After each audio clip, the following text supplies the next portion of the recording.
அன்பு உறவுகளே, இனிய உற்சாகமான காலை வணக்கம். இந்த யூடியூப் பதிவில் ஒரு அற்புதமான இடத்த உங்களோட நான் ஷேர் பண்ணுறேன். இது என்ன இடம்னு பார்த்தீங்கன்னா, நம்ம தமிழ்நாட்டுக்குள்ளே தான் வருது. காரைக்கால் பார்டரில், காரைக்கால் என்ட்ராகிறதுக்கு முன்னாடி ஒரு இடம் வரும். That is call Tharangambadi. அந்த தரங்கம்பாடியில் சிறப்பு நீங்கள் பார்த்துருப்பீங்க, டேனிஷ் கோட்டை. ஸோ இப்போ சமீப காலத்தில் 1 இயர் 1.5 இயரில் ஒரு 100 கோடி ரூபாயில் ஃபிஷர்மேனுக்காக பார்த்திங்கன்னா ஒரு செயற்கை துறைமுகத்தை வந்து இங்கே உருவாக்கியிருக்கிறாங்க. கடற்கரையிலிருந்து கிட்டத்தட்ட ஒரு 1.3 கிலோமீட்டர் லென்த்து இந்த ஹார்பர் வந்து. என்னோடய ஃப்ரெண்டு மோர் தேன் 20 இயர்ஸு அவர் வந்து என்னோட மீனவ நண்பன். அவர் இந்த துறைமுகத்தை பற்றி ஒரு சில வார்த்தைகளை உங்களோட அவர் ஷேர் பண்ணால் நல்லாயிருக்கும். அதே சமயத்தில் பின்னாடி சூரியோதயம் நடந்துகிட்ருக்கு, அதை பாருங்கள், அந்த அழகு எந்த மாதிரி இருக்குதுன்னு சொல்லிட்டு. ஈவினிங் மாலை நேரங்களில் இங்கே வந்து க்ரௌடு அதிகமாக இருக்கும். இன்னைக்கு காலையில் வந்து பார்த்திங்கன்னா அவ்வளோவா இல்லை, ஒரு 4 பேரோ 5 பேரோ நம்பர்ஸில் தான் பார்க்குறோம். பட்டு நீங்கள் இயற்கையை என்ஜாய் பண்ணுறதுக்கு இதை விட ஒரு சிறந்த இடங்கள்ல இது ஒரு இடம்னு நான் நிச்சயமாக சொல்லுவேன். ஏன்னா இங்கே காலை நேரத்தில் ஜென்ரலாகவே வந்து இங்கே O3 கிடைக்குன்னு சொல்லுவாங்க, ஆக்சிஜன் 3. அதை பற்றி நீங்கள் கூகுளில் போய் சர்ச் பண்ணுங்கள். வெளிநாட்டிலிருந்தெல்லாம் குறிப்பிட்ட காலகட்டங்களில் இந்த இடத்துக்கு அபரிதமாக வருகை செய்கிறாங்க. ஆண்டுதோறும் இந்த இடத்துல விசிட் பண்ணுறாங்க. அதை இங்கே வசிக்கிற ஒரு நபர் சொன்னால் நல்லாயிருக்கும். இவரை நான் அறிமுகப்படுத்துகிறேன், என்னோடய நண்பர். ஜென்ரலாக நான் மீனவ நண்பன்னு கூப்பிடுவேன். ஒரு அற்புதமான மனிதர். இவரை பற்றி தனியாக நான் ஒரு ரெக்கார்டிங் சொல்கிறேன். ஏன்னா சுனாமி அப்போ நான் வந்து இவர் வீட்டில் தான் இருந்தேன், அந்த அக்கரைப்பேட்டைங்கிற இடத்துல, நாகப்பட்டினத்தில். அது ஒரு வீடியோ நம்ம தெளிவாக கொடுப்போம். கந்தன், உங்களை நீங்கள் கொஞ்சம் அறிமுகப்படுத்திங்க, இந்த ஹார்பரை பற்றி கொஞ்சம் எக்ஸ்பிளைன் பண்ணுங்கள். எப்படி, எப்போ உருவாச்சு, இது எத்தனை ஆண்டு காலம் ஆச்சு, எப்படி இருக்குது, இந்த ஏரியாவை பற்றியும் கொஞ்சம் உங்கள் வாய் வழியாக சொன்னால் நல்லாயிருக்குன்னு எதிர்பார்க்குறேன். என்னோட பேர் கந்தன். தரங்கம்பாடி. இந்த ஊர் பார்த்திங்கன்னா பழமையான ஒரு நகரம், ரொம்ப பழமையான நகரம். இதுவும் பக்கத்தில் இருக்கிற பூம்புகாரும் கூட. அந்த காலகட்டத்தில் வந்து டெக்னாலஜி இல்லாத காலகட்டம், துறைமுகமாக இருக்கக்கூடிய காலகட்டம். அப்போலேருந்து இதெல்லாம் வர்த்தக ரீதியாக நடந்துட்டு. இங்கே வந்து பார்த்திங்கன்னா ஒரு 50 வருஷத்துக்கு முன்னாடிலாம் ட்ரெயினில் அங்கே ஓடி இருந்தது. அப்போலாம் ட்ரெயின் அதுக்கப்புறம் நிப்பாட்டிட்டாங்க. வர்த்தக ரீதியாக உள்ள ட்ரெயின். இப்போது டச்சுக்காரங்க வந்து குடியேறிய போது வந்து கட்டிய கோட்டைகள்லாம் இருக்குது. அதுவும் இல்லாமல் ஹார்பர்ன்றது இந்த காலத்தில் இப்போ டெண்டர் விட்டாங்க. விட்டு அது 4 வருஷத்துக்கு ஆகுது. 4 வருஷத்துக்குள்ளே பூர்த்தி பண்ணி முடிச்சு இப்போ புழக்கத்துக்கு ஒரு 2 வருஷம் ஆகுது. 2 புயல் அடி வாங்கி அது வந்து பாதிப்பு உள்ளானது. அதுவும் திரும்ப ரீடெண்டர் விட்டு திரும்ப கண்டினியூ பண்ணாங்க. கண்டினியூ பண்ணிவிட்டு இப்போ ஒரு 1.5 வருஷத்துக்கு மேலாச்சு இது புழக்கத்துக்கு வந்து 1.5 வருஷம் ஆயிடுச்சு. ஆயிடுச்சு. கவர்மெண்ட் வந்து முறையாக வந்து அந்த ஸ்டேட் கவர்மெண்ட்டா சென்ட்ரலா? 2 இணைஞ்சு தான். 2 இணைஞ்சு தான். பர்மிஷன் கொடுக்குறது சென்ட்ரல் கவர்மெண்ட்டு. ஓகே. அதை வந்து கட்டி கொடுக்குறது ஸ்டேட் கவர்மெண்ட், ஃபிஷரிஸ் டிபார்ட்மெண்ட்டு. அதுக்கு நிதி ஒதுக்கி கடந்த எடப்பாடி ஆட்சியில் தான் நிதி ஒதுக்குனாங்க, 100 கோடி ரூபா. அது 2 புயல் வந்து தாக்குனுச்சு. 2 புயல் தாக்குனப்போ திரும்ப வந்து அதில் டேமேஜ் ஆனதுனால திரும்பவும் அதில் நிதி ஒதுக்கி சரி பண்ணி கொடுத்தாங்க. சரி பண்ணி கொடுத்ததில் அதை பூர்த்தி பண்ணி புழக்கத்துக்கு வந்தது. ஆனால் இதனால் பயனடைகிறவங்க பார்த்திங்கன்னா கிட்டத்தட்ட பார்த்திங்கன்னா ஒரு 15 கிராமம் வந்து இதில் பயனடைகிறாங்க. 15 கிராமங்கள். ஓ, ஃபிஷர்மேன் கிராமங்கள். ஓ, இப்போ இதுக்கு முன்னாடினா ஒன்று நாகப்பட்டினம் ஒன்று, அப்படி இல்லைன்னா வந்து கடலூர். அதாவது உங்களோட படகுகளை இங்கே நிறுத்துறதுக்கு அதை பற்றி சொல்கிறீங்க இல்லையா? மீன்பிடி படகுகள் வந்து மண் தட்டிடக்கூடாதுங்கிறதுக்காக இந்த செயற்கை துறைமுகம் படகுகள் இருக்கு. ஒரு நாட்டு படகு ரெகுலரா அந்தந்த கிராமத்திலே பிடிச்சுக்குவாங்க.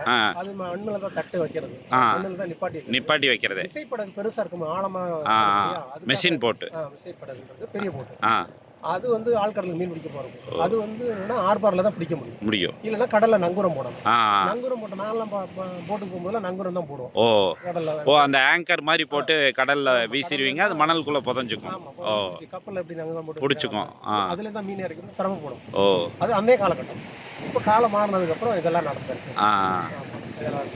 இதெல்லாம் வந்து இப்போ இங்கே கிட்டத்தட்ட எவ்வளவு போட்டை வந்து நிறுத்தலாம் கந்தன்னு? இதில் வந்து பார்த்தீங்கன்னா கிட்டத்தட்ட வந்து ஒரு 100 போட்டு நிற்பாட்டலாம் இப்போதைக்கு. 100? ஓ, அட்டன் டயத்தில் நிற்பாட்டி மீன் வைக்கலாம். அந்த அளவுக்கு. அப்போ பிடிக்கிற மீனெல்லாம் இங்கே தான் வந்து இறக்குவாங்க. இங்கே வந்து இறக்கிட்டு இங்கே பிரிப்பாங்க. வியாபாரிகள் வந்து இல்லை, அதாவது இப்போ ஏலத்தில் எடுத்து பிடிக்கிறது மொத்தமாகவே ஒரு 3 டைப் இருக்குது. சிறு வியாபாரிகளுக்குன்னு அந்த மீனை கொடுத்துருவாங்க.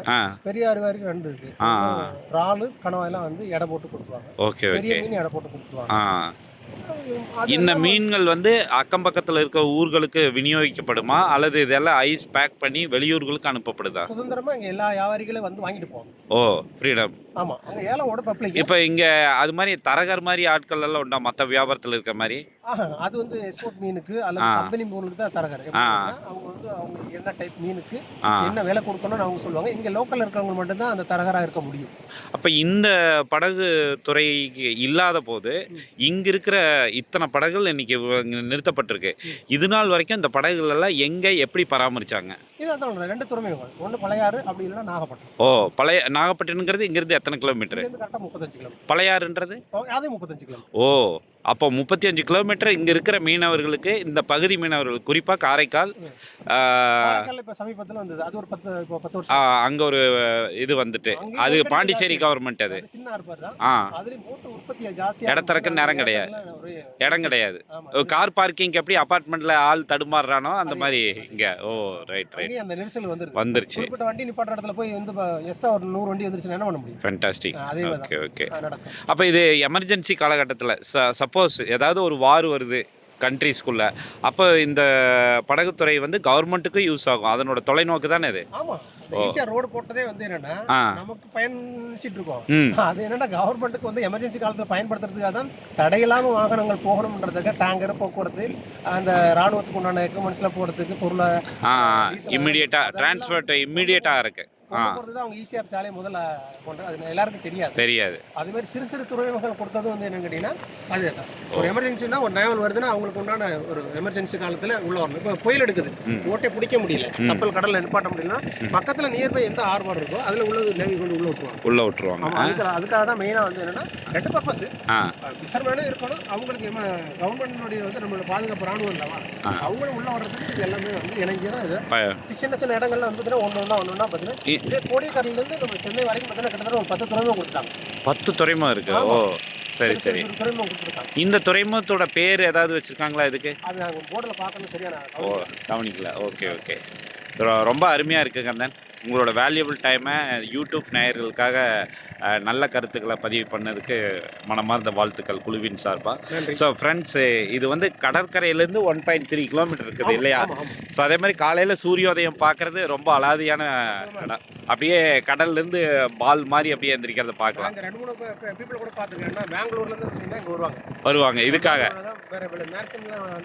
ஈரோடு, கோயம்புத்தூர்லேருந்து நல்லா அதான் ரிச்சாக இருக்கக்கூடிய வந்து ஐடி ஃபீல்டில் ஒர்க் பண்ணுறவங்களாம் ஒரு கார் எடுத்துக்குவாங்க. ஓகே. அப்படியே வந்து நேரம் வந்து காலையில் அதிகாலை இந்த ஹார்பரில் மட்டும் எந்த பேரியரும் கிடையாது, இது வரைக்கும் கிடையாது. நீங்கள் காரில் வந்தாலோ 2 வீலரில் வந்தாலோ இந்த 1.3 கிலோமீட்டரும் நீங்கள் உள்ளே வரலாம்.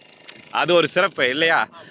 ஃபென்டாஸ்டிக். ஒரு நல்லதொரு தகவல் கொடுத்தீங்க. திருப்பிட்டு வர்ற அளவுக்கு வசதி இருக்குது அந்த இடத்துல. ஓகே, ஒரு ஹெலிபேட் மாதிரி. ஓகே, ரொம்ப நன்றி கந்தன். ஃப்ரெண்ட்ஸ், இந்த தகவல் உங்களுக்கு ரொம்ப யூஸ்ஃபுல்லாக இருந்திருக்குன்னு நினைக்கிறேன்.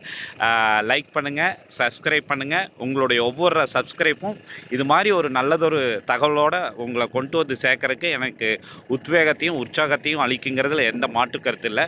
அடுத்த நல்லதொரு பதிவில் உங்களை சந்திக்கிறேன். நன்றி, வணக்கம்.